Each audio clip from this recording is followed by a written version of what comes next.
Hola, buenas tardes.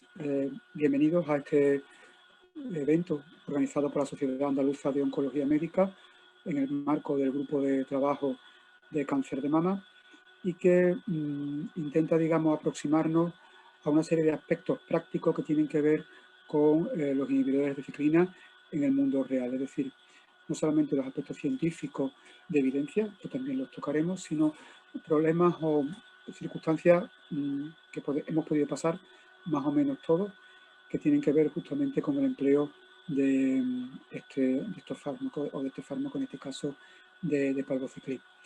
Estos eventos los estamos realizando en toda la comunidad autónoma. Este es el que se realiza en el área de la zona de Sevilla. Por este motivo, el moderador, el que va a dirigir esta sesión, va a ser el doctor Javier Salvador, al que le paso la palabra y que moderará esta reunión. Espero que sea participativa y que haya una serie de preguntas y de dudas que podamos encontrar solución entre todos. Gracias por vuestra participación. Como sabéis, la Sociedad Andaluza de Oncología Médica sigue abierta a todos nosotros. Gracias. Hola, buenas tardes a todos. Gracias, Manolo. Quería dar las gracias a Saón y especialmente al doctor Ruiz por invitarme a moderar esta mesa con este tema tan de actualidad, ¿no? Teniendo en cuenta que yo creo que durante mucho tiempo la primera línea de tratamiento del cáncer luminal metastásico van a ser los inhibidores de ciclina en acompañamiento con el tratamiento hormonal y, por tanto, es de vital importancia, bueno, pues todos estos temas que vamos a hablar hoy, ¿no? El primer tema va a ser cuál es el acceso real a los inhibidores de ciclina y nos lo va a comentar el doctor Fernando Henao, oncólogo del Hospital Virgen Macarena. Cuando tú quieras, Fernando. Muchísimas gracias, Javier, por la introducción y la presentación. Agradecer a la SAON la invitación para plantear este tema, cuál es el acceso real a los inhibidores de ciclina, y obviamente agradecer también a Tactics por el soporte, porque siempre que hacemos algo con ello sale bien. Entonces yo creo que esta tarde va a ser una reunión productiva y esperemos que podamos resolver las dudas de lo que tenemos ahora en la práctica del día a día, ¿no? Entonces, bueno, mi presentación, como he dicho, el título es ¿cuál es el acceso real a los inhibidores de ciclina? Y realmente, más que el acceso, lo que querría transmitir es cuándo no se usan los inhibidores de ciclina, ¿no? Porque creo que, aunque luego podemos debatirlo, en la actualidad tenemos acceso y, por lo menos en mi centro, tengo posibilidades de prescribir cualquiera de los 3 inhibidores de ciclina que existen en el mercado, tanto palbociclib como ribociclib como abemaciclib, dentro de las indicaciones que tienen, ¿no? A ver si podemos... Los inhibidores de ciclina han supuesto un cambio en la historia natural del cáncer de mama luminal A. Como vemos desde los primeros datos que tenemos con las primeras hormonoterapias con tamoxifeno o inhibidores de la aromatasa, con unas supervivencias libres de progresión en torno a 14-15 meses, que se han ido mejorando poco a poco con hormonoterapias de nuevas generaciones, como es Faslodex, que demostró una supervivencia libre de progresión de 16 meses en el ensayo Falcon. Hemos conseguido rebasar la barrera de los 2 años de supervivencia libre de progresión con la combinación de inhibidores de ciclina con hormonoterapia, bien sea con una hormonoterapia con inhibidor de aromatasa o bien sea una hormonoterapia como es Faslodex. Diferentes estudios que nos han remarcado esto y estos estudios han dado esta eficacia, ¿no? ¿Cuál es la eficacia de los inhibidores de ciclina? ¿Dónde se ha publicado que estos fármacos sean eficaces? Pues en primera línea han demostrado eficacia en combinación con un inhibidor de aromatasa, con letrozol, en los ensayos Paloma 2, Monalisa 2 y Monar 3, en combinación con Faslodex en primera línea en el ensayo Monalisa 3, en este caso es ribociclib el que ha demostrado esta situación, y en pacientes premenopáusicas en combinación con análogos de la GnRH, como puede ser goserelina, más tamoxifeno o letrozol en el ensayo Monalisa 7, este también es un ensayo de ribociclib.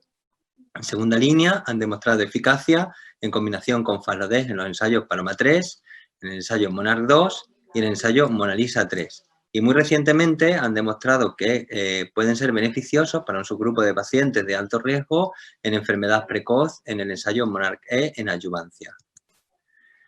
En esta tabla con tantísimos números, lo que realmente debemos de fijarnos es en esto que podemos ver aquí, ¿no? En la hazard ratio, ¿no? Vemos que todos los inhibidores de ciclina en combinación con cualquiera de las hormonoterapias conocidas producen unos hazard ratios muy reproducibles que están en torno a 0,55, 0,50, 0,55, lo que nos indica que todos ellos son eficaces en esta primera línea independientemente de la combinación por la que optemos.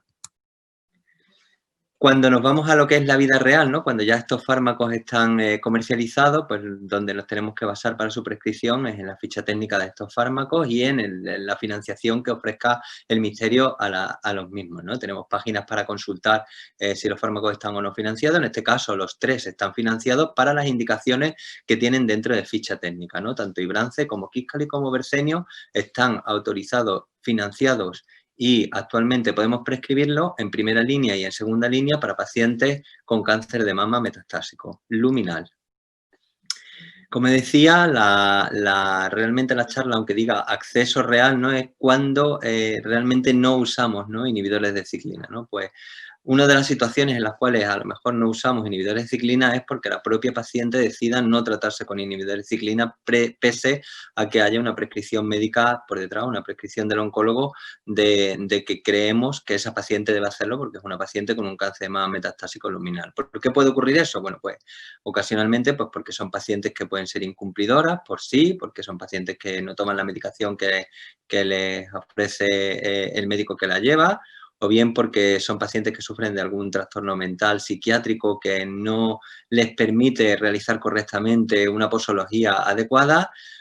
De este caso, el C, sí que tengo además actualmente un par de pacientes en esta situación, son pacientes que son seguidoras de medicina alternativa, homeópatas, que no quieren tratarse sorprendentemente del cáncer de mama metastásico luminal y por lo tanto pues, no quieren inhibidores de ciclina e incluso a veces tampoco quieren hormonoterapia, y se ha visto también que en pacientes de nivel socioeconómico bajo, pacientes indigentes, son también más difíciles para cumplir el compromiso de la posología real que nosotros marquemos, y pueden ser pacientes en las cuales pues, no se usen los inhibidores de ciclina por esta situación.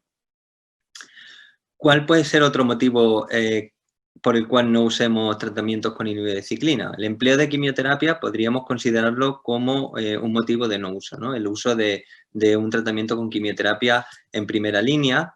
Y si nos vamos a las guías de práctica clínica, todavía aún contemplan el tratamiento de quimioterapia en aquellas pacientes en las cuales tengan una crisis visceral, ¿no? Creo que es un tema que podemos entrar luego en el debate, si realmente una paciente con una crisis visceral o cómo definir una crisis visceral para considerar tratamiento de quimioterapia por encima de una combinación de hormonoterapia con inhibidores de ciclina que sabemos que tienen una tasa de respuesta incluso superior al tratamiento de quimioterapia, ¿no?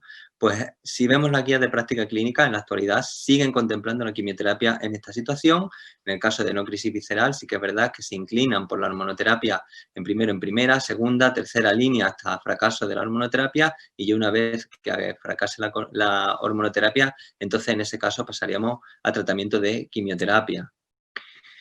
Cuando miramos metaanálisis sobre la supervivencia que producen los inhibidores de ciclina y la combinación de tratamientos endocrinos, vemos que a favor siempre de esta combinación en términos de supervivencia es superior a la endocrinoterapia en monoterapia, ¿no? Por lo tanto, está claro que cuando nosotros usemos una primera línea de tratamiento hormonal, esta primera línea de tratamiento hormonal siempre debe de ir acompañada de un inhibidor de ciclinas.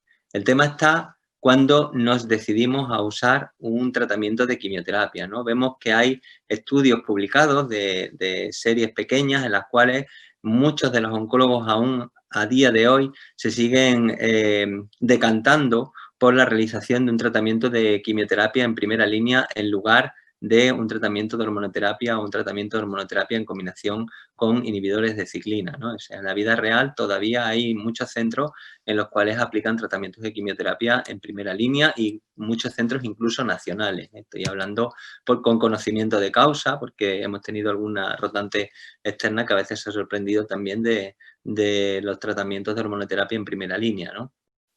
Este es otro estudio de vida real, de quimioterapia frente a tratamiento endocrino en primera línea, y vemos que hasta un 40% de los oncólogos han preferido en muchas ocasiones el uso y el empleo de tratamiento de quimioterapia, y esto lo hacen muchas veces por la edad de la paciente. En pacientes jóvenes parece que hay todavía centros en los cuales se decantan más por el tratamiento de quimioterapia en lugar del tratamiento de hormonoterapia, y también por la localización de la enfermedad metastásica. Si hay enfermedad con alta carga visceral en lugar de solamente enfermedad no visceral, también parece que esto se inclinan en muchos centros por el empleo de tratamiento de quimioterapia en lugar de hormonoterapia, cuando vemos que está demostrado, o por lo menos la experiencia que tenemos, es que el uso de inhibidores de ciclina con hormonoterapia en esta situación es incluso más eficaz que el tratamiento de quimioterapia, ¿no?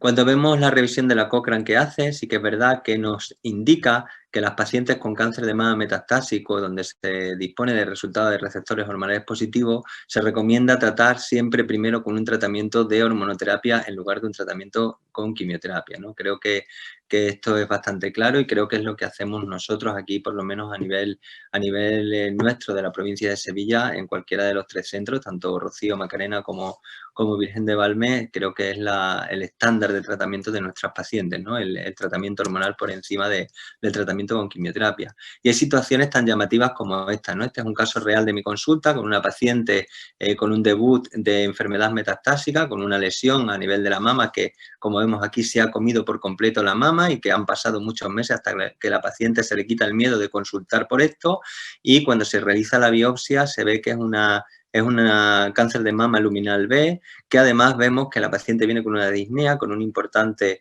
derrame pericárdico, que tiene también enfermedad metastásica a nivel hepático y que tiene múltiples metástasis óseas, ¿no? Vemos que es un debut metastásico, en los cuales en esta situación, con este derrame pericárdico, podríamos plantearnos el empleo de un tratamiento con quimioterapia de primera línea en este caso, ¿no? Una enferma que además viene bastante sintomática a la consulta la primera vez que acude, ¿no? Y bueno, siempre me vengo a estas frases del doctor Rodríguez Lescure, doctor Ruiz, doctor Henao. Pongo ya las referencias porque si no luego el doctor Ruiz me tira de las orejas, ¿no? La quimioterapia es de cobarde, la quimioterapia es una ordinariez, o la quimioterapia es un tratamiento ya antiguo para las pacientes de cáncer de mama metastásico. Y esta paciente se trató con inhibidores de ciclina en combinación con letrozol en primera línea, y vemos cómo después de 35 meses de tratamiento, cómo la paciente ha producido una respuesta muy importante, el derrame pericárdico enseguida mejoró, y cómo en 6 meses había epitelizado por completo la lesión que se había comido por completo la mama, ¿no? Entonces, por eso digo que no hay que tener miedo a la hora de emplear tratamientos con inhibidores de ciclina y hormonoterapia en primera línea, incluso en pacientes sintomáticas por la enfermedad.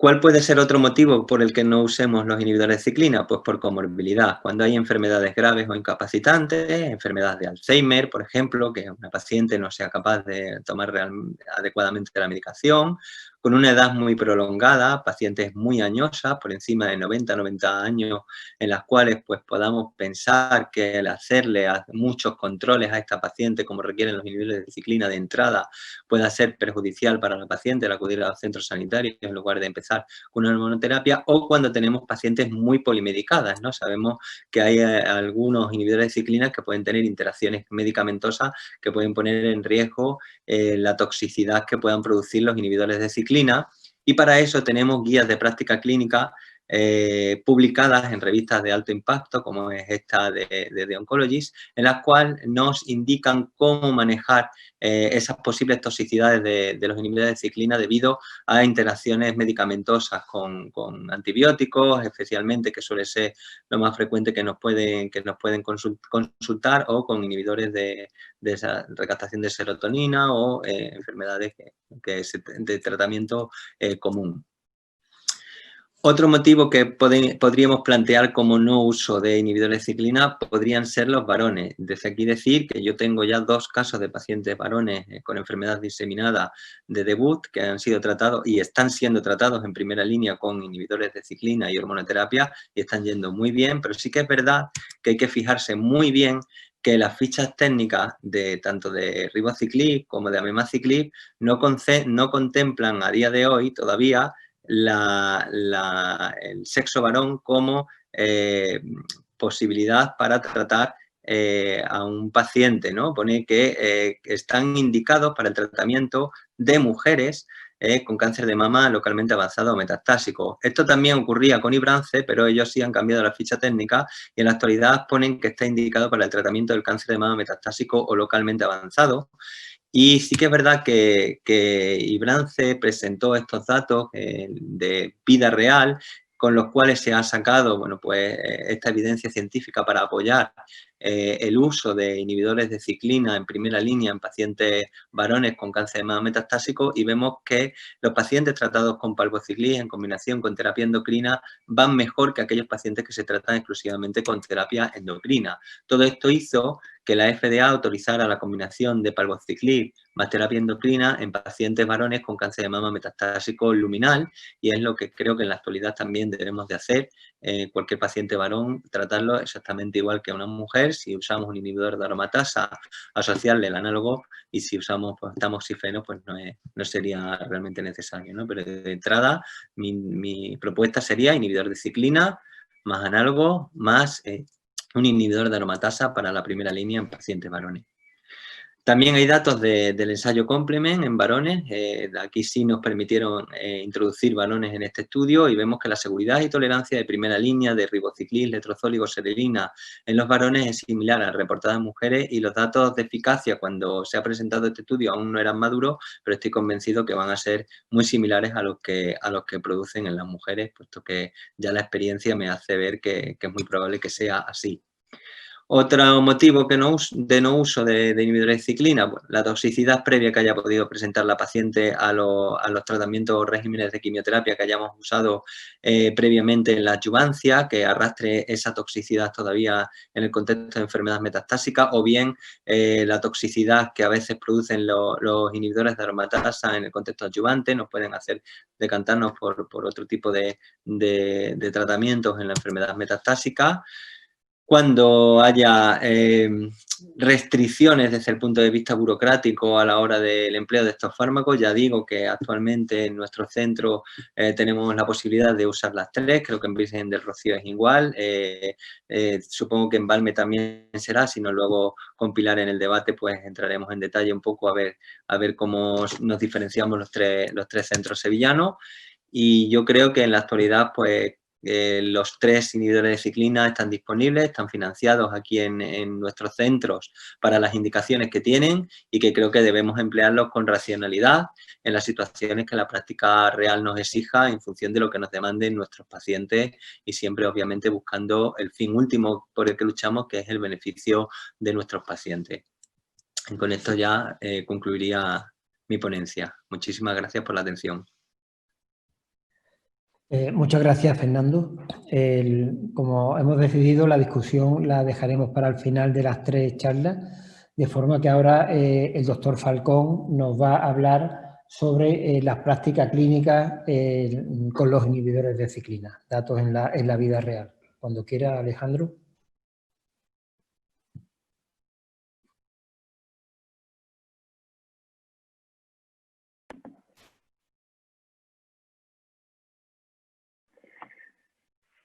Buenas tardes a todos. La presentación es la otra, por si podemos cambiarla. Bueno, buenas tardes. Me uno a los agradecimientos del doctor Henao, y gracias al doctor Ruiz y al doctor Salvador por la invitación, y a Saón pues, por permitirnos este ratito para compartir experiencias de nuestras pacientes. Bueno, pues a mí me ha tocado la ponencia sobre la práctica clínica con los inhibidores de ciclina. Y bueno, esto es un tema realmente que, al fin y al cabo, es un tema apasionante, porque dentro de nuestra práctica clínica muchas veces tenemos que mirar y hacer un feedback propio, ¿no? Una autoauditoría de ver realmente qué es lo que estamos haciendo con nuestros pacientes y si lo estamos haciendo correctamente, ¿no? Entonces, nosotros somos unos apasionados del Real World Data, y bueno, esta ponencia pues va a ser dirigida hacia ello.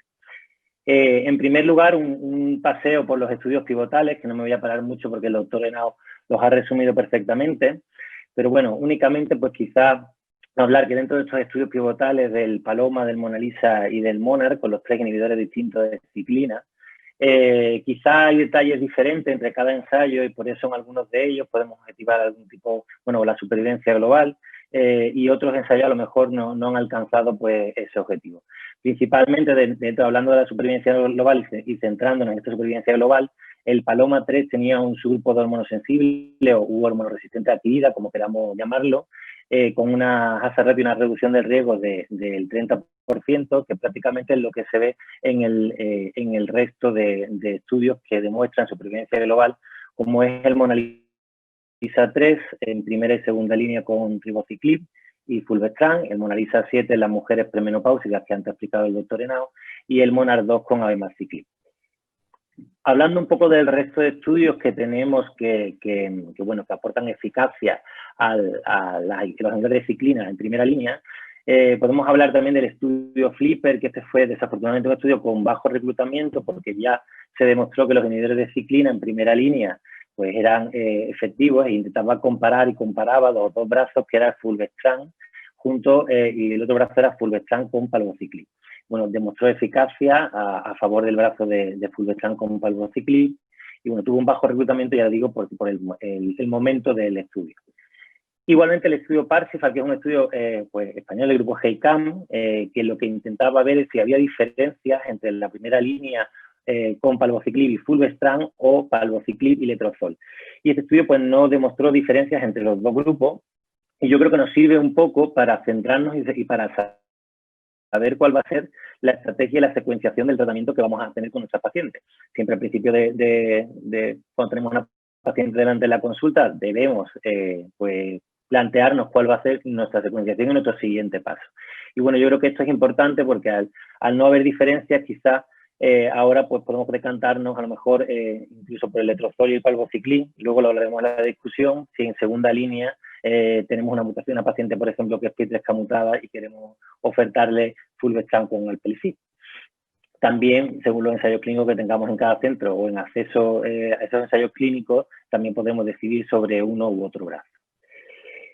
Por otro lado, el estudio Complement, que tenía hablado el doctor Henao, pues este estudio, yo creo que es de los primeros estudios que realmente casi que una práctica clínica real, porque era un estudio con un estudio 3D y bueno, ahí habrían un poco la posibilidad de incluir pacientes, se permitían pacientes que habían sido tratadas previamente con un régimen o menos de un régimen de quimioterapia, se permitían pacientes con un ECOG de 2, también incluso con lesiones cerebrales tratadas y se permitía también la inclusión de varones, como ha hablado antes el doctor Henao.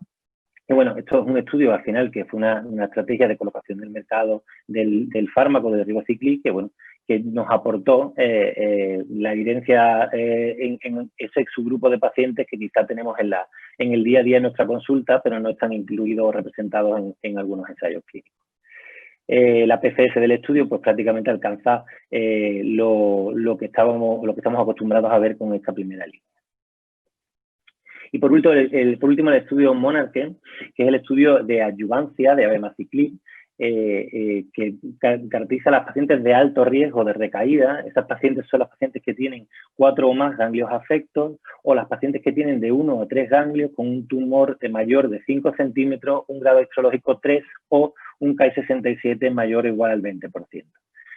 Aleatorizaba a las pacientes a recibir abemaciclib 2 años junto con la terapia nucleina estándar y bueno, este estudio es el primero que ha demostrado eficacia en las recaídas precoces a los 2 años, ¿vale? Hay una diferencia absoluta del 3,5% entre ambos brazos a favor del abemaciclib y bueno, quizás esto en el futuro pues incluso aumente. La realidad es que hay una reducción del riesgo de casi el 25% de una recaída por cáncer de mama.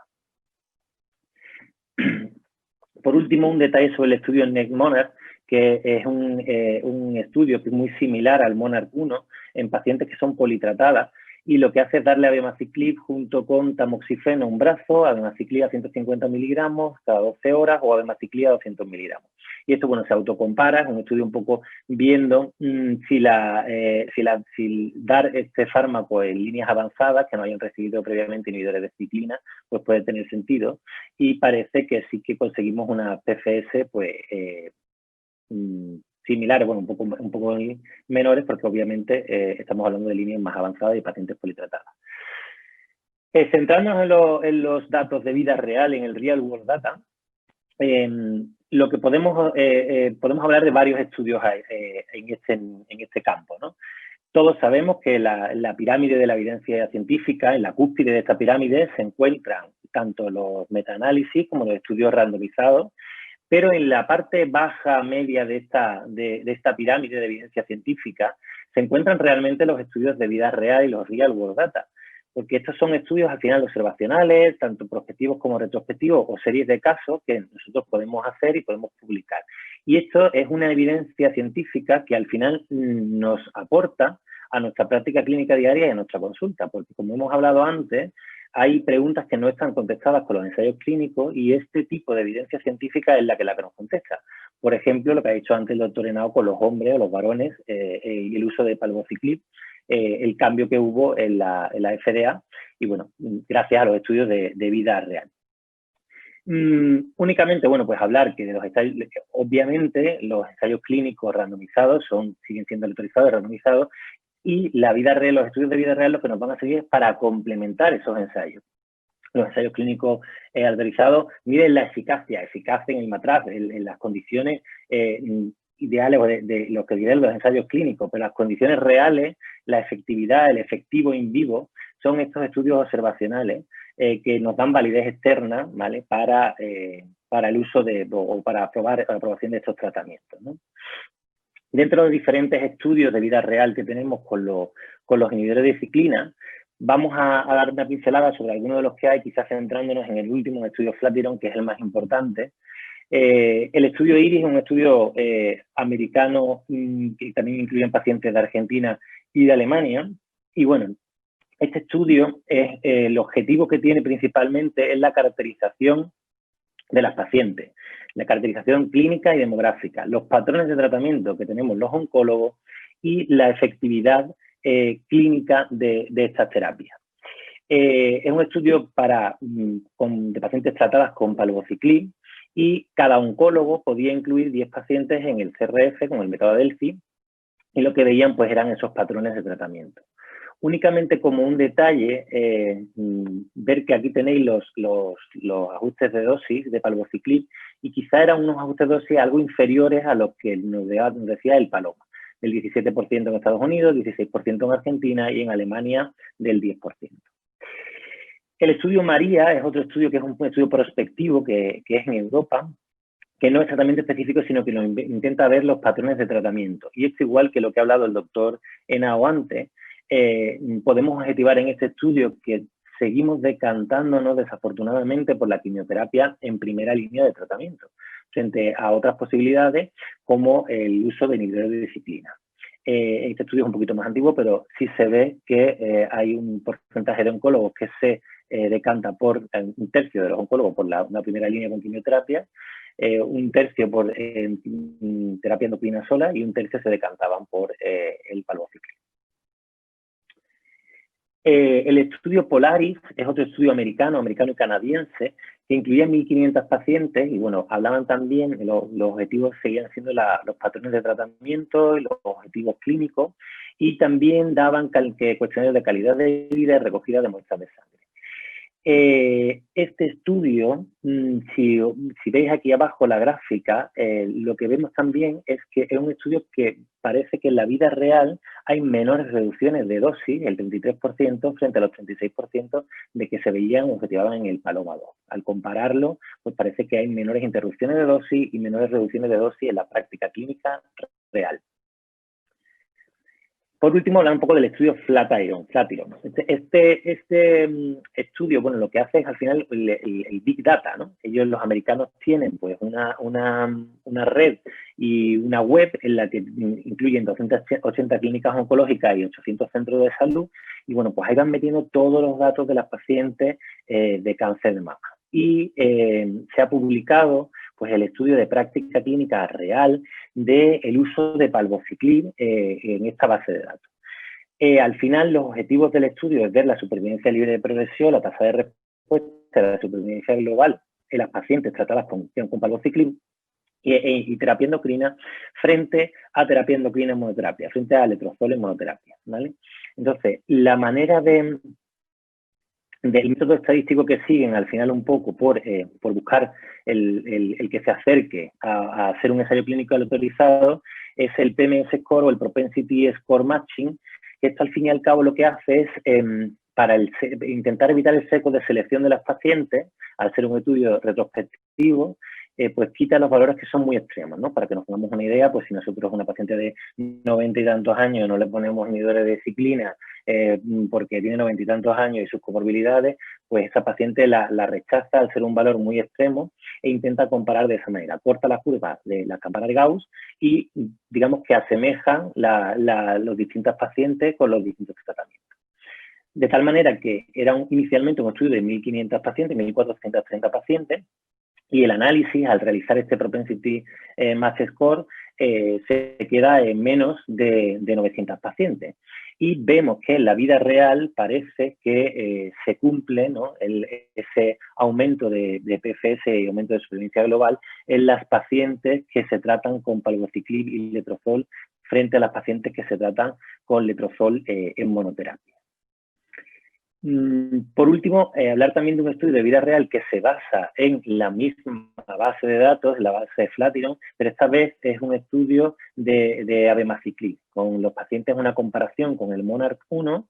Las pacientes del Monarch 1 era el abemaciclib en pacientes politratadas, recordemos, y bueno, vemos que sí que existe un aumento de la PFS de 22 meses versus 14 versus 13 meses y medio en las pacientes que se tratan con abemaciclib en línea más avanzada versus al estándar de quimioterapia de esta base, de la base de datos de vida real. Por último, y para terminar, voy a presentaros el Real World Data de nuestro hospital, de nuestro centro, del Virgen de Rocío. Esto es un estudio, bueno, que analizamos desde hace ya un añito. Fue para una reunión que hicimos en noviembre del año pasado. Entonces, estos pacientes no están actualizados, estamos pendientes de actualización de los pacientes incluidos desde diciembre de 2019 a noviembre de este año 2020, o sea, este año entero de las pacientes que han iniciado un tratamiento con inhibidores de ciclina. Y, bueno, lo que hemos analizado han sido unas cuantas variables, únicamente por ver esos estudios de vida real y por hacernos una autoauditoría y ver qué es lo que hacemos nosotros en nuestro centro. Bueno, pues 196 pacientes son las que hemos tratado desde 2017 hasta noviembre de 2019 en nuestro centro, fuera de ensayo clínico. Son todas pacientes, tanto del uso compasivo inicial como de las pacientes que se han utilizado en práctica clínica real, sin ensayo clínico.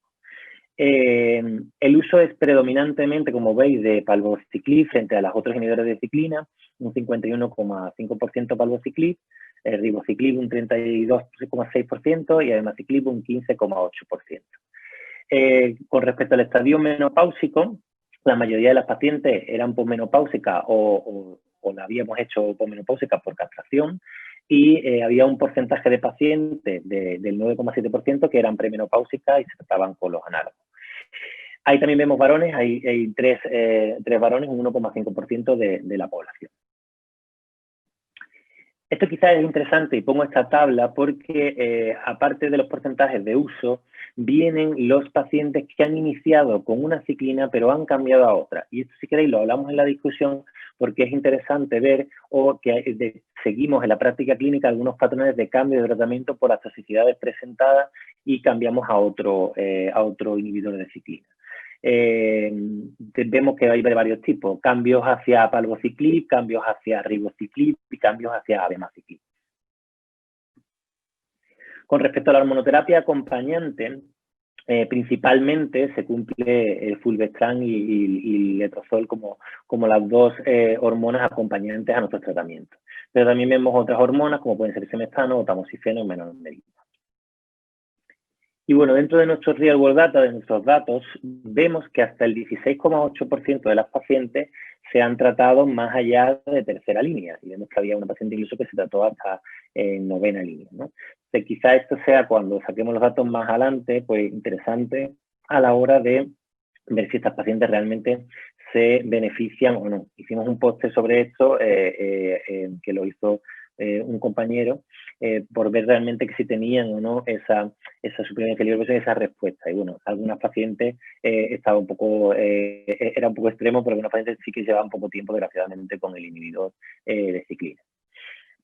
Y bueno, por último, hablar de las reducciones de dosis en nuestro centro. Hasta un 45% de pacientes se redujeron las dosis. Y como vemos aquí, aproximadamente el 41% de las pacientes con, 41,5% de las pacientes con palbociclib redujeron dosis, 46,8% de las pacientes que utilizaron ribociclib y un 51,6% de las pacientes con abemaciclib. Esto, si queréis, luego podemos discutirlo, si lo veis más elevado o no. En realidad, tenemos que aproximadamente un 5% de diferencia entre el estudio Paloma y lo que nosotros hacemos. Nosotros reducimos más las dosis, de un 36 a un 41,5% en nuestro caso. Con el respecto al ribociclib, parece que reducimos algo menos, un 10% menos. Y con respecto a la abemaciclib, también reducimos más las dosis que los estudios pivotales. Y bueno, como conclusiones, pues decir que los estudios pivotales, obviamente, con los inhibidores de ciclina, tienen una robustez suficiente como para el uso de estos fármacos en primera línea de tratamiento. Decir que los estudios de vida real complementan la información obtenida en los estudios pivotales, los estudios aleatorizados de los inhibidores de ciclina, aportan en ocasiones evidencia nueva, como hemos hablado de la evidencia en varones, y nos ayudan a tomar decisiones en nuestra consulta. Y bueno, por último, pues hablar que decir, obviamente, que es imprescindible realizar nuestras propias auditorías y ver lo que estamos haciendo en nuestros centros. Y desde aquí también animaros, porque hombre, ya que estamos haciendo una reunión provincial, ¿no?, de Sevilla, pues que podíamos unir nuestros datos y quizá pues lleguemos a los datos publicados en cualquiera de los estudios que hemos hablado de vida real, que tienen prácticamente pues 400 pacientes. Con lo que estamos actualizando nosotros y vuestros centros, pues tenemos una publicación casi que asegurada. Y nada, muchas gracias y por la invitación y gracias por la atención. Muchas gracias, Alejandro. Bueno, has puesto datos muy interesantes que luego seguro en la discusión pues los veremos, ¿no? Ahora la doctora Pilar López del Hospital de Valme, del Servicio de Oncología del Hospital de Valme, nos va a hablar sobre las estrategias para asegurar un tratamiento óptimo. Así que cuando quieras, Pilar. Buenas tardes a todos. Muchísimas gracias de nuevo a Manuel, a Javier por haber confiado en mí para tratar este tema. Yo creo que me habéis elegido para este tema precisamente por lo muchísimo que me he quejado por este asunto en los últimos años, porque lamentablemente creo que Valme ha sido el hospital que más se ha retrasado para poder usar tratamientos novedosos en general y en particular de lo que estamos hablando de inhibidores de ciclina. Bueno, en primer lugar, voy a poner este pequeño índice, aunque realmente creo que he hecho un batiburrillo, porque aquí, en primer lugar, vamos a reconocer el problema. ¿Existe realmente dificultad de acceso? Aquí tenemos una encuesta a nivel nacional y una encuesta internacional. Este problema del acceso a los fármacos, hasta que no ha habido realmente fármacos súper efectivos y lamentablemente súper caros, no había sido un problema en oncología. Los pacientes no se podían tratar, no había medicamentos, se morían o se trataban con medicamentos que no eran tan caros y no había ningún problema. Encima, para colmo, cuando han llegado todos estos medicamentos, ha llegado la gran crisis económica internacional y en España lamentablemente fue bastante importante, por lo tanto nosotros hemos sido un país bastante atacado en ese sentido. ¿Qué podemos hacer los médicos? Yo lo he puesto aquí como un apartado aquí independiente, pero en realidad yo creo que estamos aportando también en la primera parte, reconociendo o como pongo en los siguientes apartados, favoreciendo la participación de nuestros pacientes en los ensayos clínicos o intentando ayudar con las cuestiones económicas. Y también, bueno, pues afortunadamente para nosotros se ha sumado a intentar ayudar a nuestros pacientes los servicios de farmacia o las instituciones de farmacéuticas internacionales. ¿Existe el problema, como hemos dicho? Bueno, pues a nivel español, como hemos dicho, estos son problemas muy recientes. De hecho, esta encuesta se ha establecido en el año 2019. SEOM mandó la encuesta a la mayoría de los hospitales que tenían servicios de oncología médica, de la cual han participado 84 hospitales, un 58%.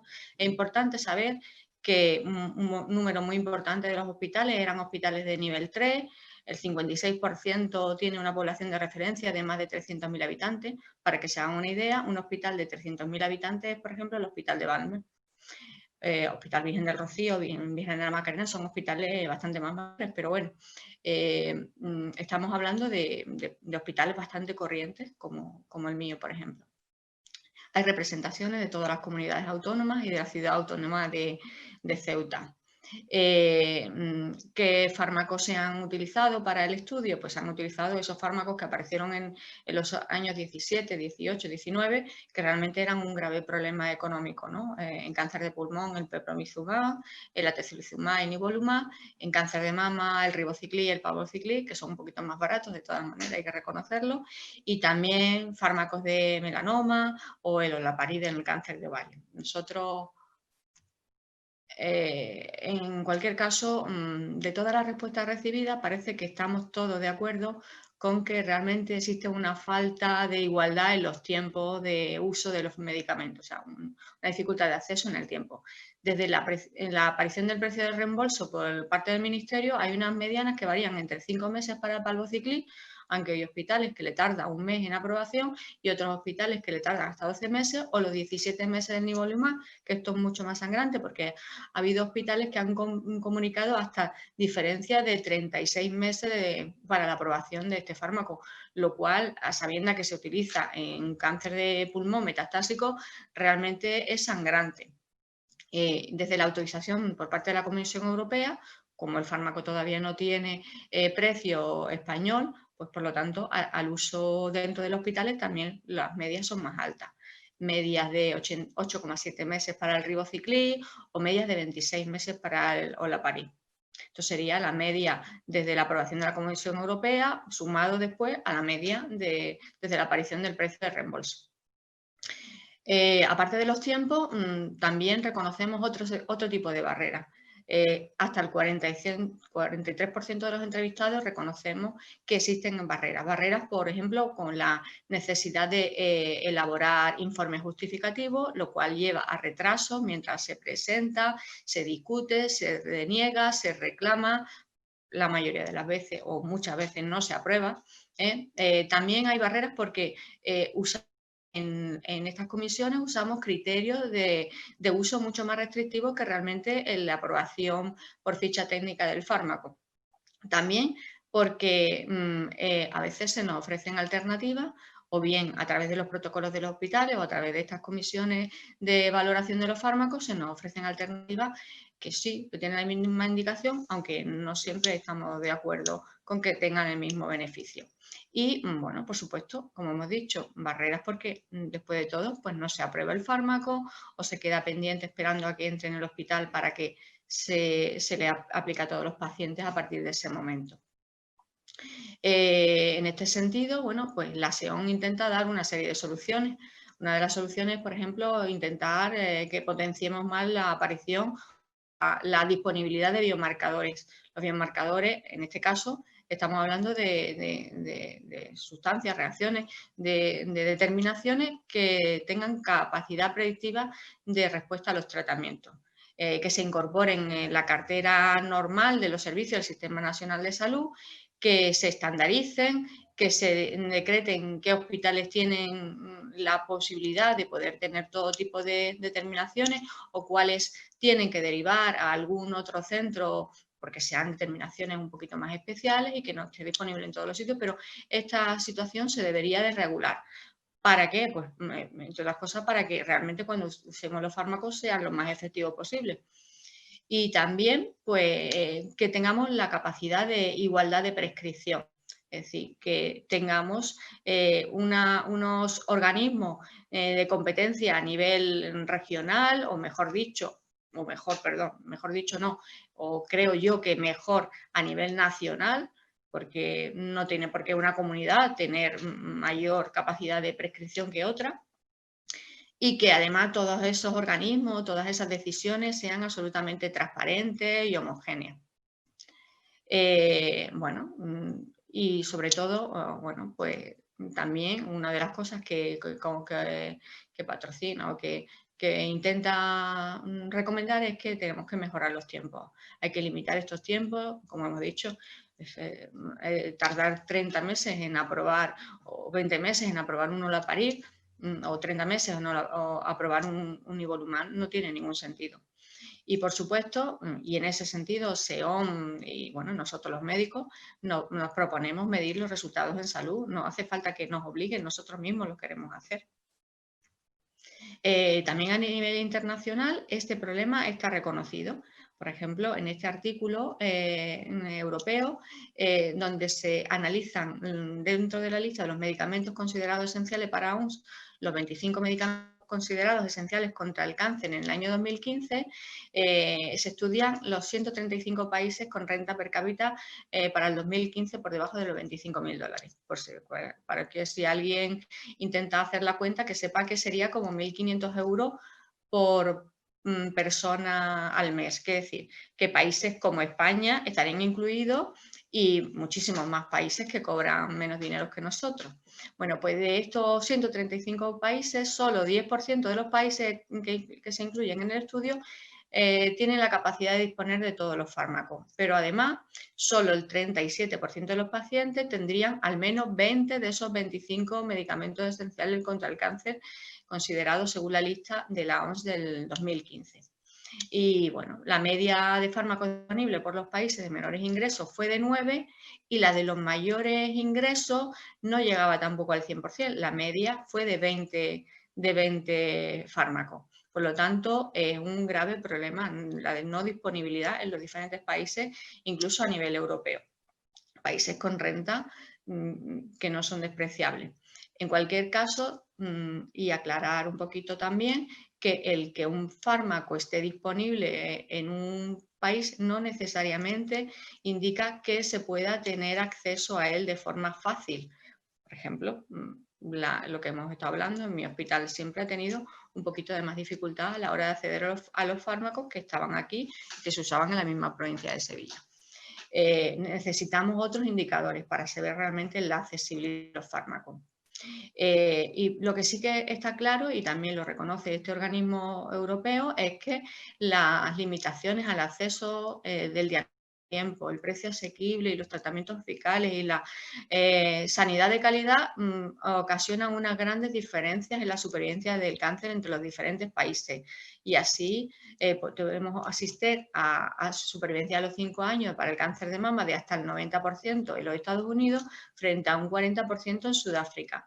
Y del cáncer de pulmón un 33% en Japón frente a un 4% en la India. Pero que además esta diferencia también pueden ser dentro de un mismo país por diferencias regionales o por diferencias étnicas. Así, por ejemplo, en los Estados Unidos, la población afroamericana tiene un 10% menos de su probabilidad de supervivencia global a los 5 años con respecto al resto de las poblaciones. Variables que pueden determinar la reducción del coste según estos expertos, evidentemente, pues que en los estudios clínicos no solamente metamos la eficacia, sino también la eficiencia, o sea, la diferencia entre los resultados en salud y el coste de la medicación. Por otra parte, el que podamos intentar realizar una planificación más optimizada de las terapias para que así se pueda mejorar. El dicho, que también lo comentó Seón, la disponibilidad de los biomarcadores de mayor precisión para identificar qué pacientes se van a beneficiar de estos fármacos y qué pacientes no se van a beneficiar, y la mejora de eficacia en otros servicios asociados al tratamiento con el cáncer, que puedan también conseguir de esta manera que los fármacos sean usados de una forma mucho más eficaz. También propone este organismo internacional la revisión de medicamentos esenciales. Estas listas deben ser ágiles, deben estar revisadas. La revisión de las circunstancias del empleo y la eficacia de estos fármacos continuamente, y que haya organismos internacionales, reguladores, para que intentemos regular los precios a la baja para que los servicios sanitarios sean sostenibles, y también para que la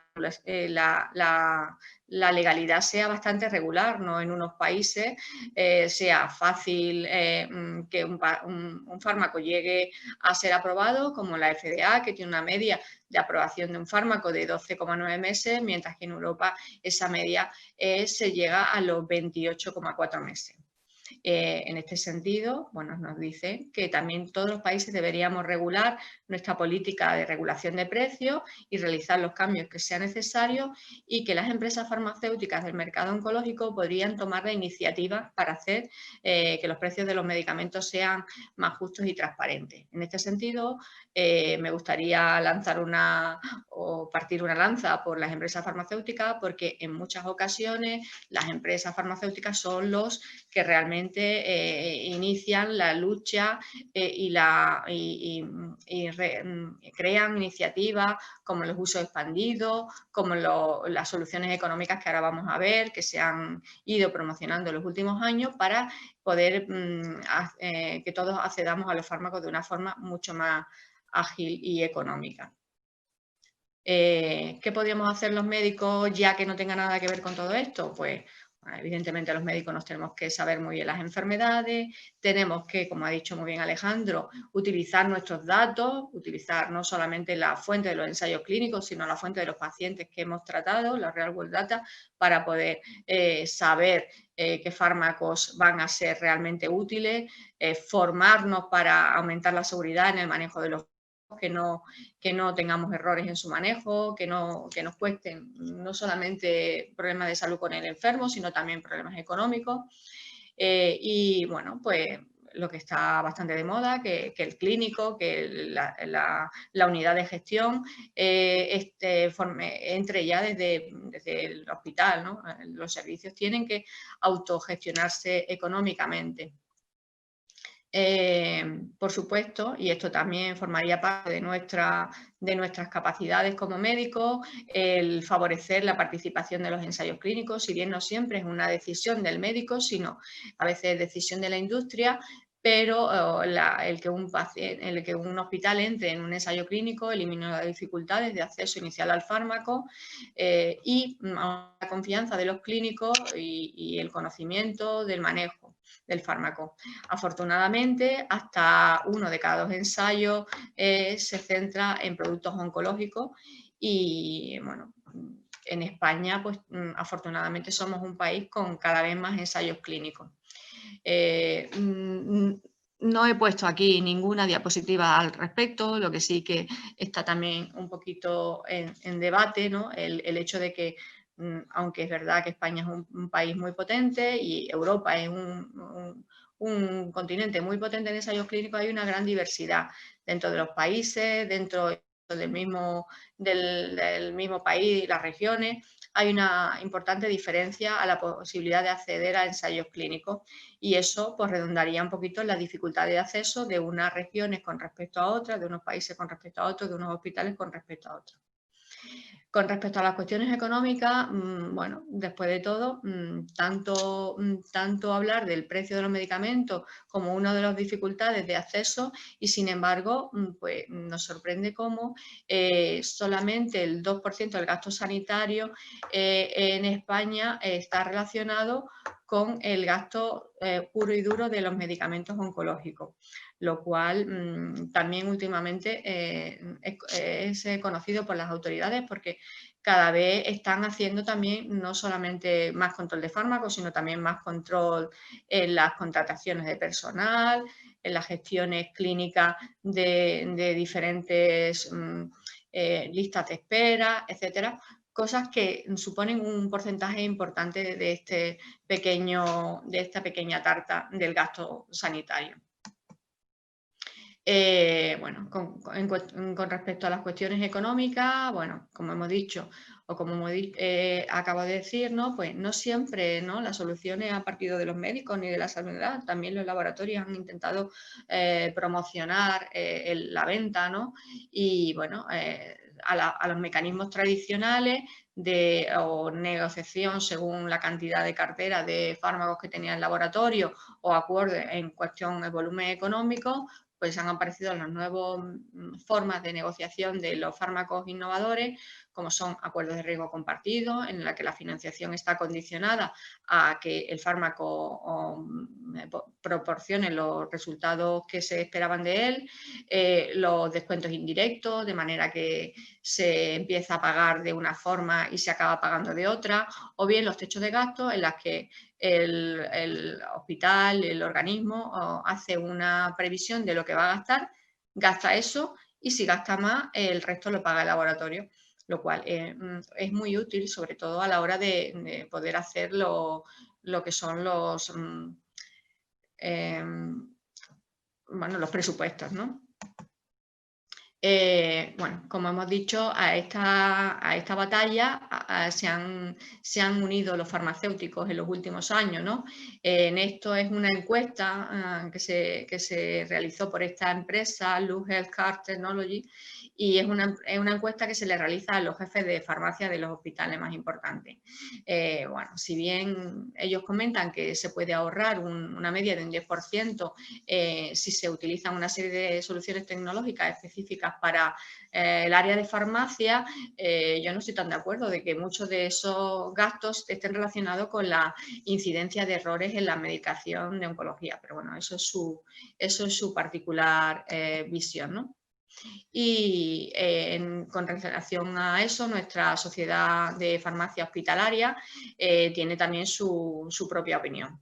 Ellos están igual de acuerdo que nosotros, ¿no? Que no todos los fármacos aportan el mismo beneficio clínico, que se deberían de hacer escalas de beneficio clínico, que estas escalas sean revisables con cierta agilidad y que, bueno, que haya procedimientos de evaluación de los fármacos a nivel nacional o a nivel internacional, que estos procedimientos sean ágiles, que continuamente exista una evaluación farmacoeconómica, que todos los fármacos tengan unas condiciones de uso muy claras. Por eso últimamente estamos siempre protocolizando a medias con el servicio de farmacia para el uso de cada uno de los fármacos.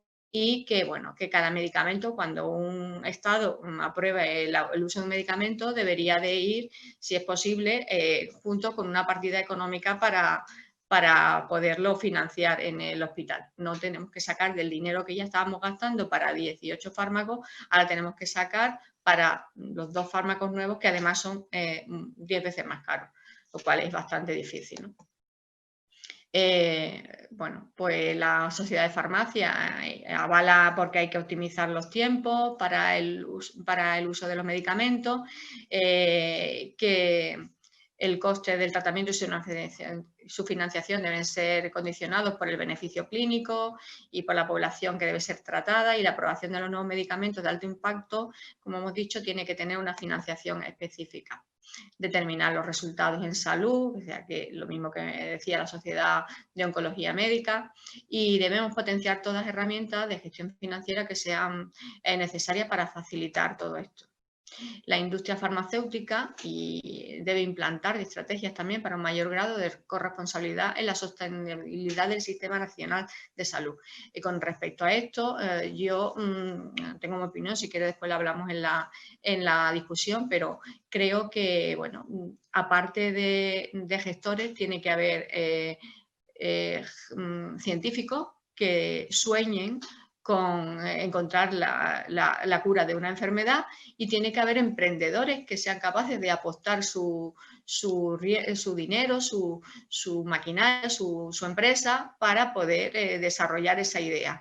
Entonces, también que ellos tengan la responsabilidad de que eso salga económico y de que eso lo pueda financiar un Estado. Yo creo que tiene que haber gestores que sean parte del Estado, que sean los responsables de esta sostenibilidad. Y bueno, y debemos eliminar, eso es muy importante, siempre hay causas haciendo medicina que pueden ser eliminadas y que podrían ser dinero que ahorramos para medicación más cara. Y ya la última diapositiva con la cual me despido, como hemos dicho, todo es muy filosófico, ¿no? Que el acceso a los medicamentos es un derecho fundamental del ser humano, y que un medicamento, para ser realmente bueno, no solamente debe ser seguro, eficaz, sino que también sea accesible. Si no podemos disponer de él, no se podrán tratar a los pacientes. Y la última ya, súper ya de filosofía, es que, bueno, pues a lo mejor no se trata de darle a todos los pacientes la misma cantidad de dinero, ¿vale? O a todas las enfermedades la misma cantidad de dinero, sino a cada enfermedad, a cada paciente, habrá que darle lo que necesite. ¿A qué enfermedad, a qué medicamento? Bueno, eso es, yo creo que la tarea que tenemos todos los gestores, los de farmacia, farmaindustria y los médicos para trabajar en los próximos años. Y muchas gracias. Eso es todo. Muchas gracias, Pilar. Tema controvertido el tuyo y complicado, ¿no? Si os parece, vamos a empezar con el turno de preguntas. Si se anima alguien de la audiencia, de momento no tenemos preguntas, pero yo sí voy a comenzar con el primero de los ponentes, con Fernando, y bueno, y también va para los tres, ¿no? Pero empezamos por Fernando. Has hablado un poquito del no uso de los inhibidores de ciclina y has puesto varios casos que son todos muy lógicos, pero también entiendo que en general son bastante excepcionales, ¿no? El número de pacientes a los cuales no vamos a poner inhibidores de ciclina por las razones que has puesto, bueno, existen evidentemente, pero realmente son anecdóticas, ¿no? Yo creo que hoy día entiendo, Fernando y Ale, Pilar, ¿no? Que básicamente cualquier luminal metastásico van todos con inhibidores de ciclina y hormonas, ¿no? Sí, ahora sí. Sí. Yo creo que es extremadamente excepcional, Javier, que no pongamos un tratamiento con inhibidores de ciclina en combinación con un inhibidor de aromatasa, con fulvestrant en una primera línea ahora mismo en cáncer de mama metastásico luminal.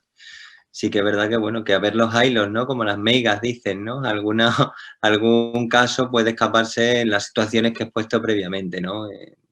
Pero vamos, que por ejemplo las pacientes que digo de homeopatía son pacientes que tampoco quieren tratarse con un inhibidor de aromatasa, ni con Faslodex, ni con nada. Es decir que... Y bueno, yo quiero que nos mojemos un poquito. En general, tenemos los inhibidores de ciclina, ya empiezan a tener una madurez en los datos como para poder asumir que, bueno, que probablemente son diferentes.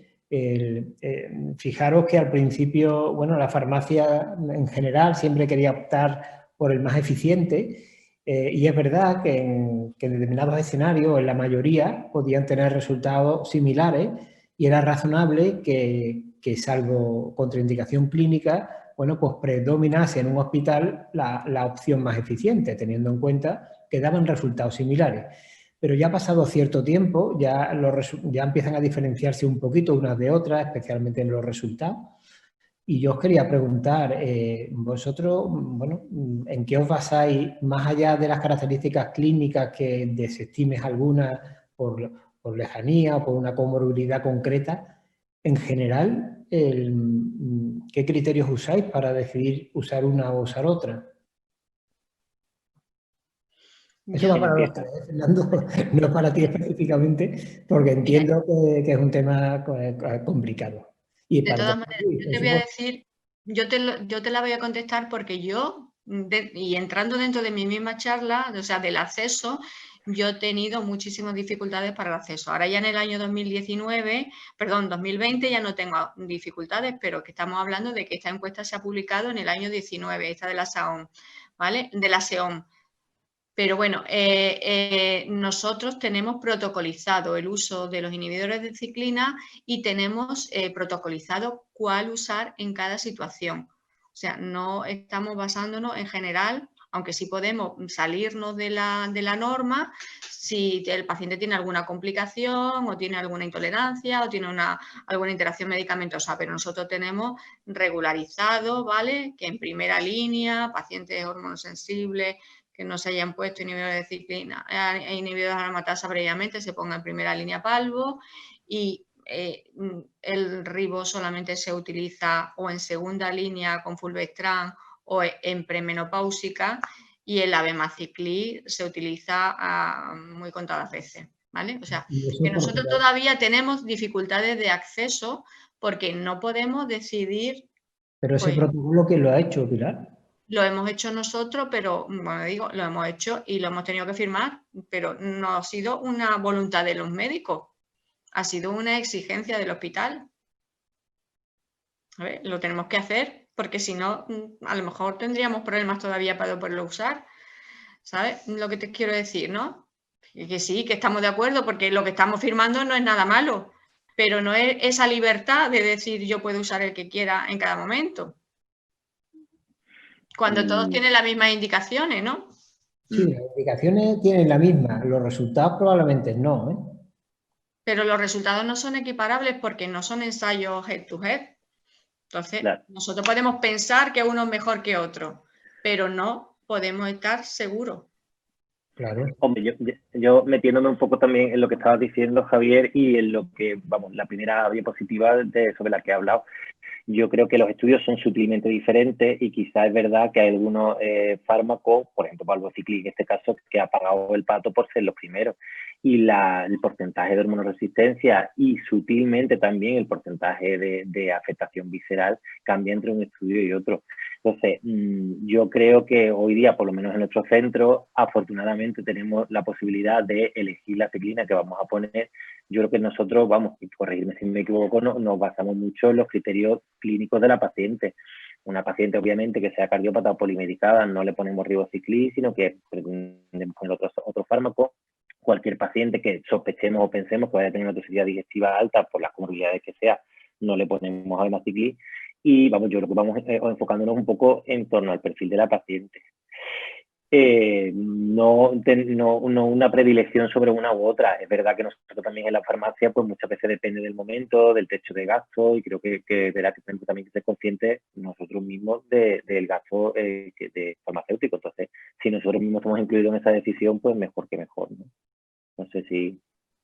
Sí, hombre, yo personalmente como gestor farmacéutico, yo exigiría a la ciclina que tenga el mismo precio. Y teniendo en cuenta que tienen la misma indicación y así se acababa el problema en general, el problema facultativo que tienen algunos, como puede ser Pilar. Nosotros afortunadamente tenemos una libertad hasta ahora, bueno, grande y difícilmente nos van a negar algo si realmente lo creemos justificado, ¿no? Pero bueno, es un tema que está ahí y afortunadamente, bueno, no se ha decantado la farmacia por uno concreto, porque, bueno, porque hay otros que tienen datos que no lo tiene ese uno. O sea que, y realmente nosotros lo que tenemos que basarnos es fundamentalmente en los datos y, por supuesto, como tú has dicho, las características de los pacientes, ¿no?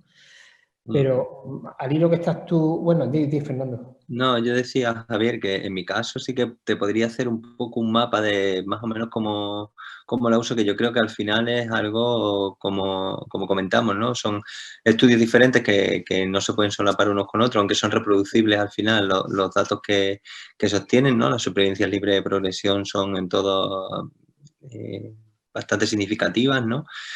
Y yo en mi caso, por ejemplo, igual que Alejandro, ¿no? Una paciente polimedicada, cardiópata, si tiene una polifarmacia, pues muy probablemente me inclino más por palbociclib, puesto que además es solo un comprimido y la posología es mucho más sencilla de entender.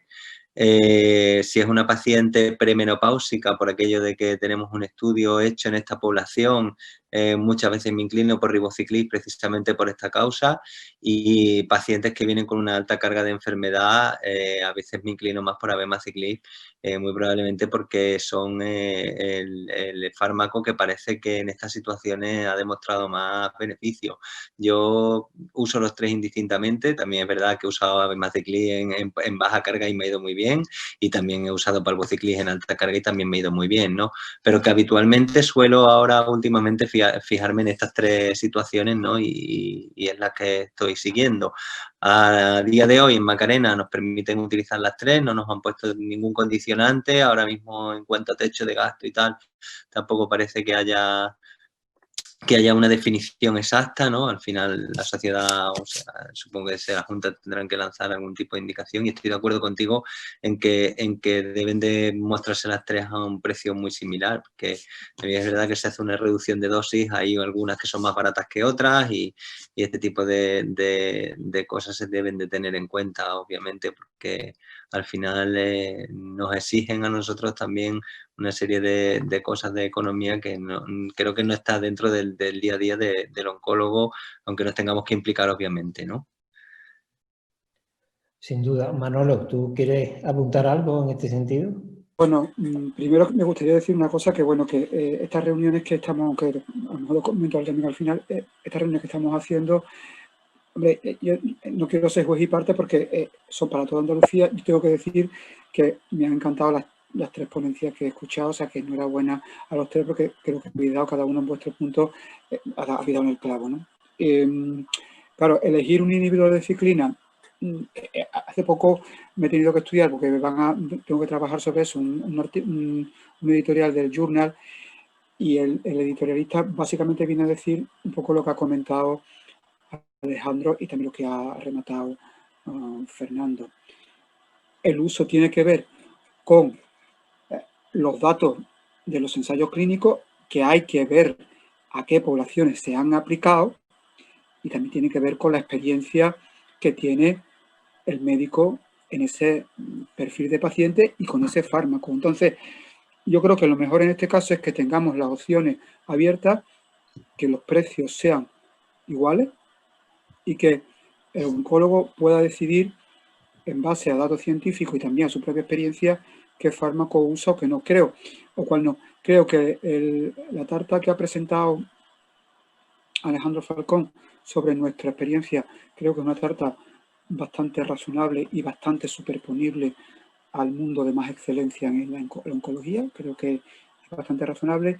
Creo que nosotros afortunadamente hemos tenido las posibilidades de los ensayos clínicos que nos han dado mucha visión y mucha experiencia.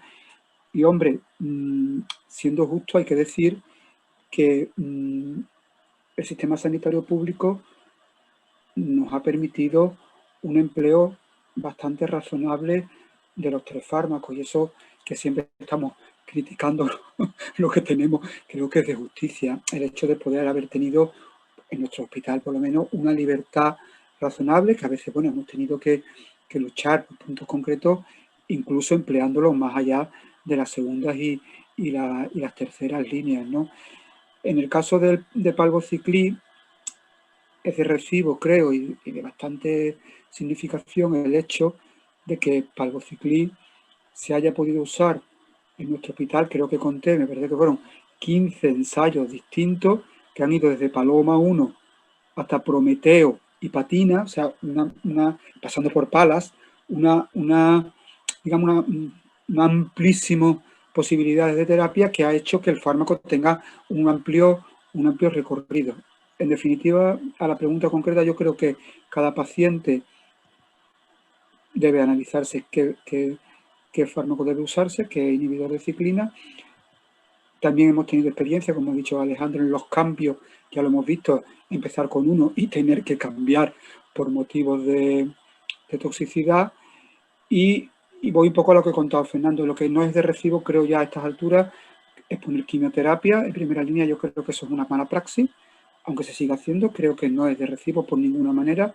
Creo que usar el inhibidor de ciclina, después podemos saber cuál sí o cuál no. Y creo que en definitiva vamos por buen camino, y creo, hombre, que en este punto en cuanto a nuestro hospital. Creo que particularmente yo me he sentido apoyado por el gestor y por la farmacia. Creo que con nuestras todas dificultades hemos sabido responder. Creo que se ha comentado, lo ha dicho Pilar, tenemos que saber lo que estamos tratando, tenemos que demostrar que ese tratamiento es adecuado, incluso más allá de la primera línea. Y una vez que tengamos esto, pues seguir avanzando en el empleo razonable de los fármacos que tienen un precio elevado, ¿no? Enhorabuena en cualquier caso a los tres, porque creo que habéis dado 3 charlas espectaculares y bueno, y si queréis después podemos precisar sobre alguna, pero sobre la pregunta concreta creo un poco sobre esta respuesta, ¿no? Yo estoy de acuerdo, solamente un matiz, Manolo. La libertad que hemos tenido nosotros y que ha tenido el Macarena, desgraciadamente esto no lo vemos en otros hospitales o en muchos hospitales de nuestra comunidad.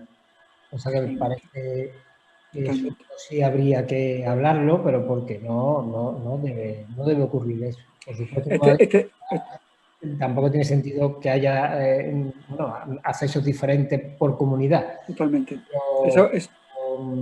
Lo primero que deberíamos era luchar y hablar para que estas cosas no ocurran. Un poco la idea original de la SAON en este punto era justamente esto, del sentido, hombre, tengo que decir que estas reuniones están patrocinadas por Pfizer, pero que no se ha puesto, digamos, el foco en un fármaco concreto, sino que teníamos que ver con inhibidores de ciclina. Y un poco a lo que decía sobre las rotantes externas, Fernando, esto es un hecho que está contrastado por las 3 grandes industrias. Es decir, todavía o sea, que la guerra no está ya todavía en Palvo, Ribo o Abema, sino todavía en España y en Andalucía estamos en la indicación de un inhibidor de ciclina. Todavía se sigue poniendo mucha quimio en primera línea y todavía se sigue poniendo mucha hormonoterapia en primera línea en España y en nuestra comunidad autónoma. Eso está claro y tenemos que cambiarlo. Eso creo que ya con lo que tenemos, con la evidencia que tenemos, que hay que cambiarlo, ¿eh? Una pregunta para todos, ¿no? ¿Tenéis claro cuál es la primera, en un paciente de novo, metastásico de novo, que no ha recibido antes nada? ¿Tenéis clarísimo la primera línea hormonal? Bueno, yo lo que hemos hablado antes, que yo creo que depende un poco de la secuenciación que clarees en tu cabeza, ¿no? Porque ahora mismo nosotros tenemos muchos estudios en segunda línea con fulvestrant y, hombre, teniendo esos estudios con segunda línea fulvestrant, no nos planteamos hoy día, por ejemplo, en otros centros poner fulvestrant con inhibidores de ciclina, sino que lo estamos haciendo con inhibidor de la aromatasa, ¿no? Pero teniendo en cuenta esa secuenciación posterior, ese posible estudio que tenemos en segunda línea. No sé si vosotros, si el resto tenéis lo mismo o hacéis lo mismo. Bueno, nosotros no tenemos ensayo en segunda línea, pero como sabemos que vosotros los tenéis y a través de la red de ensayos clínicos de la SAON tenemos mucho acceso, ¿no? Pues entonces también intentamos no poner fulvestrant en primera línea, aunque tiene unos resultados tan buenos, ¿no? Pero de hecho todavía tenemos pacientes del Monalisa 3 con fulvestrant que todavía están en respuesta. Después otra cosa que me gustaría comentar un poco los datos. Un inciso sobre este punto, Javier, que me gustaría. Evidentemente, Parsifal era un ensayo que quería ubicar a fulvestrant en primera, o sea, como partener, claro. Nosotros veníamos de Falcon, que tenía muy buena experiencia en primera línea, y de hecho metimos muchos pacientes. Nuestra experiencia en primera línea la hemos tenido que pagar después, y voy a lo que ha dicho Alejandro, porque después el haber puesto tanto fulvestrant nos ha cerrado las puertas a la siguiente línea. Entonces es muy importante. Parsifal nos dice que si hay efectos secundarios que a veces son muy desagradables por parte de los inhibidores de aromatasa, podemos cambiar claramente sin problema a fulvestrant como partener de palvociclina en este caso en la primera línea, pero cuidado, después nos cierra la puerta a un mundo muy importante que tiene que ver con las segundas líneas, con la P3 quinasa, etcétera, etcétera, etcétera. ¿No? O sea que, cuidado, siempre pensemos lo que vamos a hacer después cuando vayamos a decidirnos qué vamos a hacer al principio, ¿no? Yo me pregunto si tenéis datos, vosotros que estáis más al día de los ensayos clínicos y todo eso, sobre datos de Real World Data de cuando se ha abierto el uso expandido del albelisib, se ha abierto con diferentes partener, no solamente fulvestrant. No, pero publicación sobre eso, sobre esos datos. Porque eso puede darnos una nueva Todavía, idea.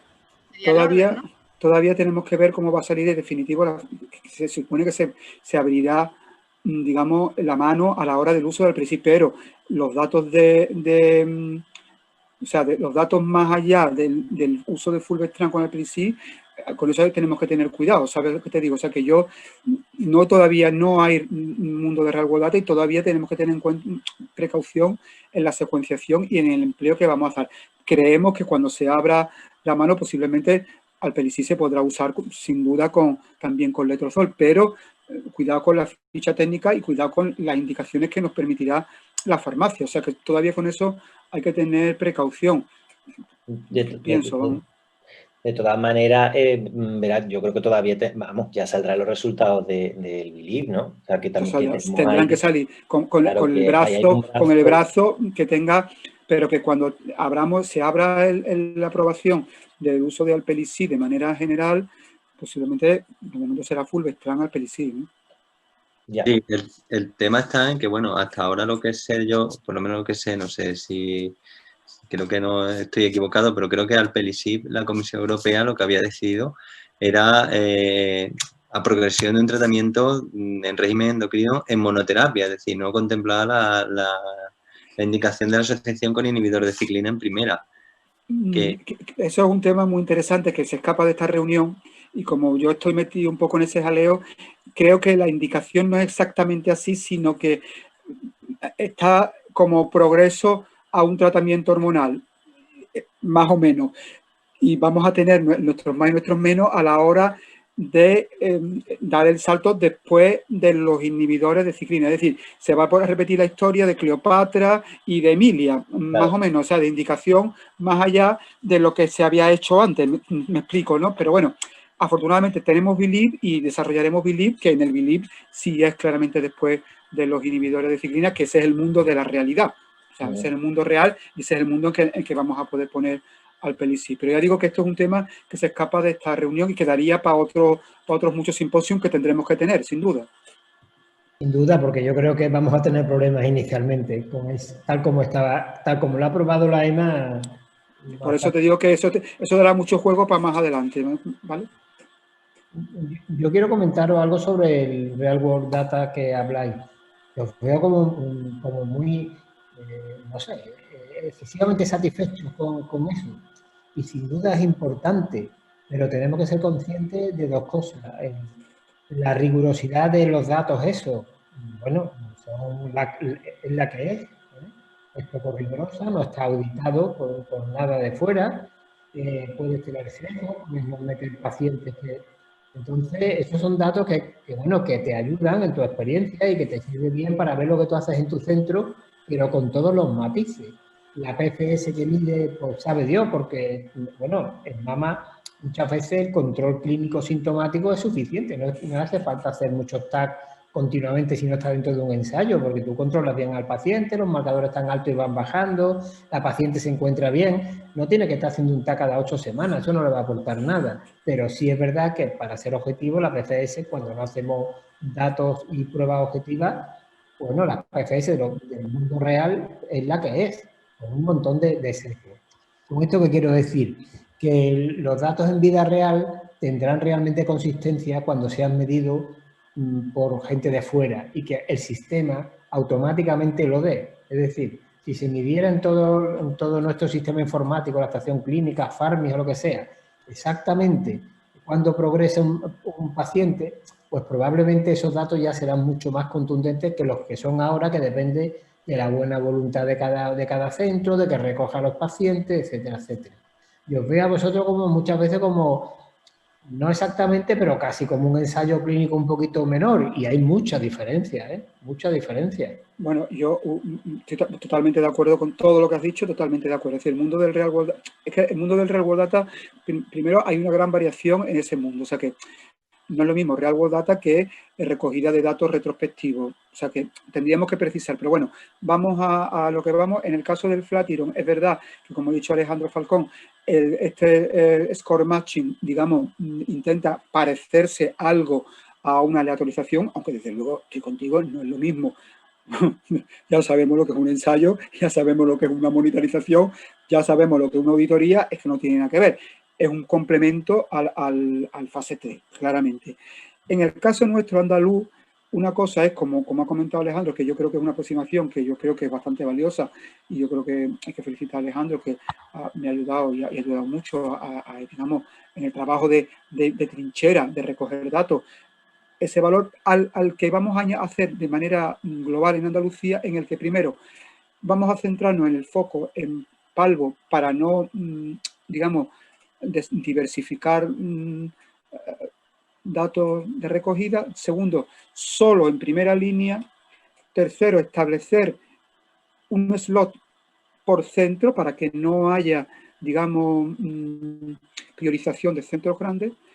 En tercer lugar, tiempo, o sea, tienen que ser los tiempos en los que entran las pacientes, de manera que no podemos dejar fuera pacientes que se han muerto, o pacientes que nos gusten más o que nos gusten menos. Y también es importante que cojamos, aunque sea con una 3-4-1, pacientes que se siguen tratando en primera línea solo con tratamientos hormonales, es decir, que nos parezcamos un poquito más al ensayo, pero estoy totalmente contigo que esto es complementario. Nuestra autoevaluación de lo que nosotros hacemos, porque eso también, como ha dicho Alejandro, tiene el valor de autoevaluarnos y decir, bueno, pues a nosotros nos pasa esto y nuestros pacientes son así, parecido a lo de los ensayos, pero desde luego como complemento a los fases 3. En ningún sentido podrá nunca descartarse un ensayo de registro o un ensayo grande con 5.000 pacientes de fase 3, ¿no? Totalmente de acuerdo. Y vamos, Javier, yo estoy de acuerdo contigo también, ¿verdad? Que no, que para nada que los real world data nos complementan. No, evidentemente no nos podemos basar en una supervivencia libre de progresión. Y lo que ha dicho Manuel también del Flatiron, del tema del PMS, del Propensity Score, hombre, que eso está bien porque igualmente las pacientes no es, o sea, ese tipo de aleatorizaciones, aunque sea una estrategia realmente comercial al final, que es lo que es, pero intenta, es verdad, que comparar un poco más los dos grupos. Y ahí también, tanto las pacientes que están en monoterapia como las pacientes que están con inhibidores de ciclina y terapia hormonal, a ambas pacientes les sucede lo mismo, es decir, con ese propense, con ese ajuste, ¿no? Y es decir, para calcular su supervivencia libre de progresión, al fin y al cabo, tanto unas como otras tienen el TAC hecho a lo mejor cada 6 meses o cada 4 meses, porque al final es vida real, ¿no?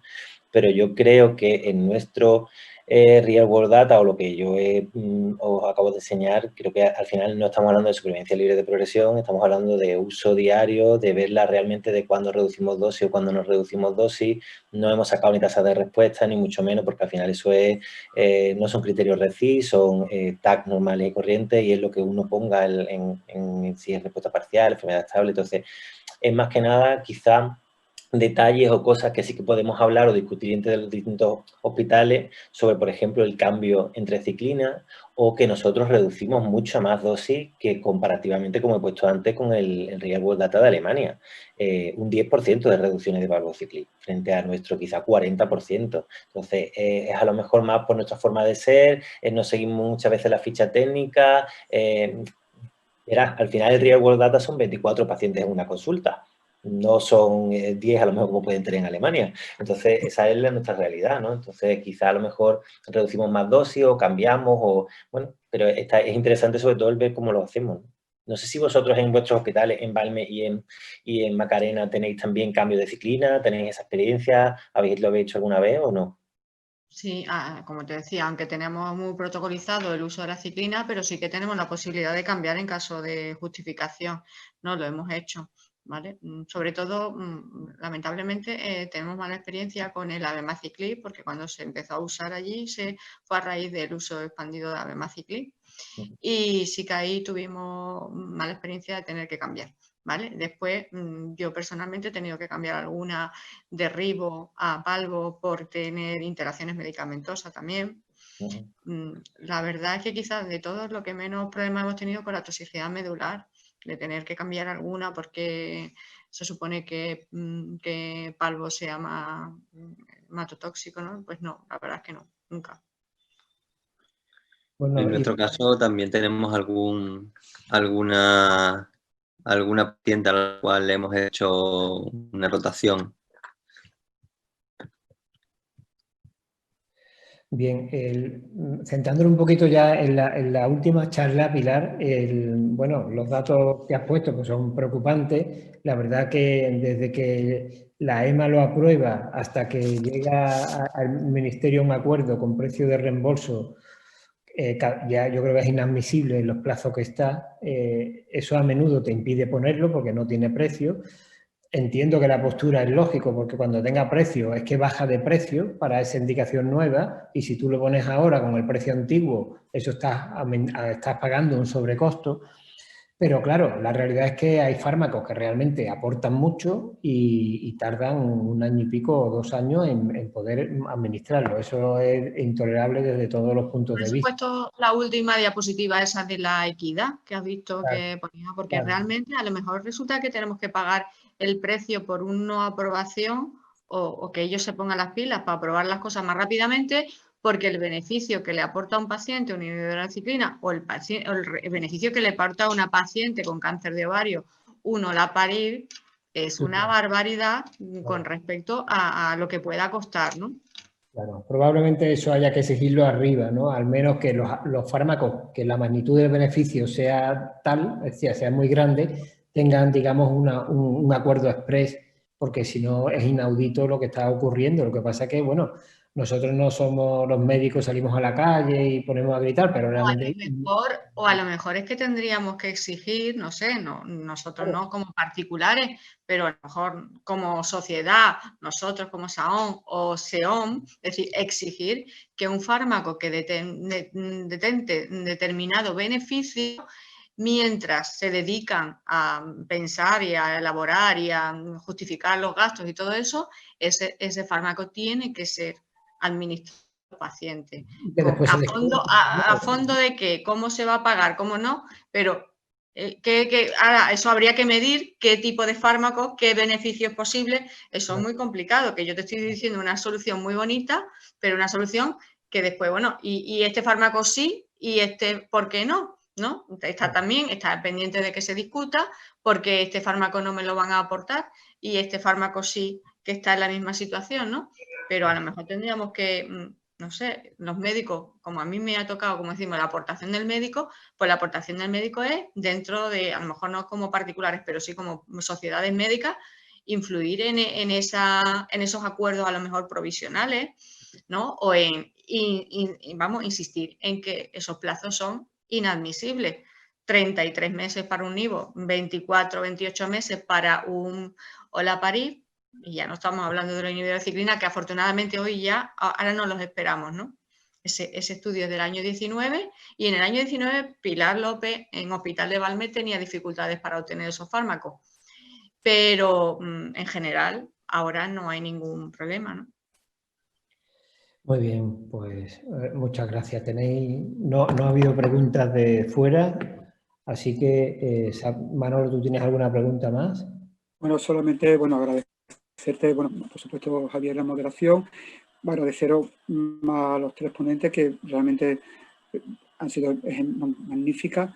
Y bueno, solamente comentaros eso, que la Sociedad Andaluza, cuando ideamos este tipo de reunión, justamente era, lo habla una persona que, bueno, que está en un hospital grande, que hago y hacemos muchos ensayos clínicos, por lo tanto, podíamos considerar, o se podía considerar un hospital con privilegio, pero también ese privilegio nos da una esquizofrenia de, en el ensayo lo estamos poniendo, hay resultados positivos y después cuando no estamos en ensayo no lo podemos poner porque hay 12 meses o 15 o 20 o 30 para que el fármaco se apruebe, que eso también no deja de ser bastante doloroso, ¿no? Pero bueno, yo creo que en este momento, en el caso de nuestra farmacia, estamos viviendo un momento bueno y de una buena relación, y eso también lo hemos hablado. Creo que hay, y vosotros lo habéis comentado, el médico tiene que tener muy claro lo que está haciendo, conocer muy bien los efectos y defender con ese conocimiento y con ejemplos que se pueda poner.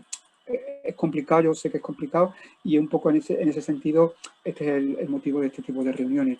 Yo, por supuesto, quiero agradecer a Pfizer el patrocinio, porque es Pfizer quien patrocina esta reunión, y también habernos dado la libertad de hablar en general de todas las ciclinas, porque no se obliga en ningún momento a que pongamos el foco sobre Parvociclib. Darte las gracias, Javier, daros las gracias, a ver, Alejandro, Fernando, Pilar, por vuestra participación y, por supuesto, soy libre y me gustaría que siguierais comentando. La semana que viene creo que nos contactamos con Jaén y después me parece que Almería. Tenemos todavía 2 reuniones más para que conozcamos toda la realidad de nuestra comunidad autónoma. Daros las gracias, dar las gracias, por supuesto, a Tacti por el soporte técnico y de la administración y a Pfizer, como he dicho, por haber hecho posible esta reunión. Muchas gracias, buenas tardes y gracias a los que habéis estado conectados con nosotros. Buenas tardes, muchas gracias a todos. Gracias. Gracias.